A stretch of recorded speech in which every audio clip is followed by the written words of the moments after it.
Hello' ছাত্ৰ-ছাত্ৰীসকল, যিসকলে HSLC fail কৰিছা সেইসকলৰ কম্পাৰ্টমেণ্টেল এক্সামিনেশ্যনৰ ছ'চিয়েল সায়েন্সৰ কুৱেশ্যন পেপাৰখন লৈ আহিছোঁ। এইখন তোমালোকে চাই যাবা। আৰু ছাত্ৰ-ছাত্ৰীসকল, যিসকলৰ বাকী এক্সাম শেষ হৈছে সেইসকলে তোমালোকে এইটো নম্বৰত হোৱাটছএপত তোমালোকে কুৱেশ্যন পেপাৰখন দিব পাৰিবা। আৰু মই এনেকুৱা তোমালোকৰ কাৰণে ভিডিঅ' বনাই লৈ আহিম। মই তোমালোকৰ স্ক্ৰীনত লগাই দিছোঁ, এইটো নম্বৰত তোমালোকে দি দিবা।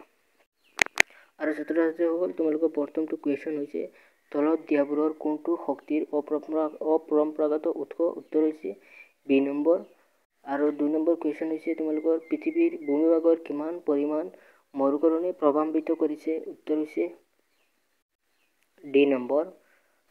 আৰু 3 নম্বৰ কুৱেশ্যন হৈছে কৃষি কাৰ্যত ৰাসায়নিক সাৰৰ প্ৰয়োগ সম্পৰ্কে উক্তি আৰু বিচাৰ কৰা আৰু শুদ্ধ উত্তৰটো বাছি উলিওৱা।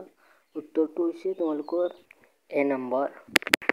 আৰু তোমালোকৰ 4 নম্বৰ কুৱেশ্যন হৈছে তলৰ কোনবোৰ জীৱাশ্ম ইন্ধনৰ বৰ্ধিত ব্যৱহাৰ সম্ভাৱ্য প্ৰভাৱ? উত্তৰ হৈছে তোমালোকৰ এ নম্বৰ। আৰু 5 নম্বৰ কুৱেশ্যনটো হৈছে তলত দিয়া বায়ুমণ্ডল গেছবোৰৰ কোনটোৱে এচিড বৰষুণ সৃষ্টি কৰে? উত্তৰটো হৈছে ডি নম্বৰ। আৰু ছাত্ৰ-ছাত্ৰীসকল, তোমালোকে এইটো ভিডিঅ' তোমালোকে এটা লাইক কৰি দিবা। আৰু যদি তোমালোকে এডুকেশ্যন আসাম চেনেলটো এতিয়ালৈকে ছাবস্ক্ৰাইব কৰা নাই, তোমালোকে ছাবস্ক্ৰাইব কৰি ল'বা। এতিয়া তোমালোকৰ 6 নম্বৰ কুৱেশ্যনটো হৈছে তলৰ কোনবোৰৰ সেউজগৃহ গেছ? উত্তৰ হৈছে তোমালোকৰ এ নম্বৰ।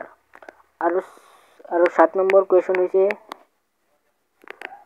ইউৰোপ আৰু এছিয়া কোনটো পৰ্বতমালাই পৃথক কৰি আছে? উত্তৰ হৈছে বি নম্বৰ। আৰু ছাত্ৰ-ছাত্ৰীসকল, এইখন পেপাৰত অলপ কোৱালিটি কমাই আছে, তোমালোকে কোৱালিটি দিবা আৰু তোমালোকে এইখন চাই যাবা। মই কৈ দিম, তোমালোকে চাই যাবা। আৰু তোমালোকৰ 8 নম্বৰ কুৱেশ্যনটো হৈছে তলৰ কোনটো জোৰ শুদ্ধভাৱে মিলি আছে? উত্তৰ হৈছে প্ৰশান্ত মহাসাগৰ, টাইৱান। আৰু 9 নম্বৰ কুৱেশ্যনটো হৈছে তোমালোকৰ দক্ষিণ মহাসাগৰৰ বিষয়ে তলৰ কোন কেইটা উক্তি শুদ্ধ? উত্তৰ হৈছে তোমালোকৰ ডি নম্বৰ শুদ্ধ উত্তৰটো। আৰু 10 নম্বৰ কুৱেশ্যন হৈছে ওচেনিয়া মহাদেশৰ বিষয়ে তলত দিয়া কোন কেইটা শুদ্ধ? উত্তৰ হৈছে তোমালোকৰ এ নম্বৰ।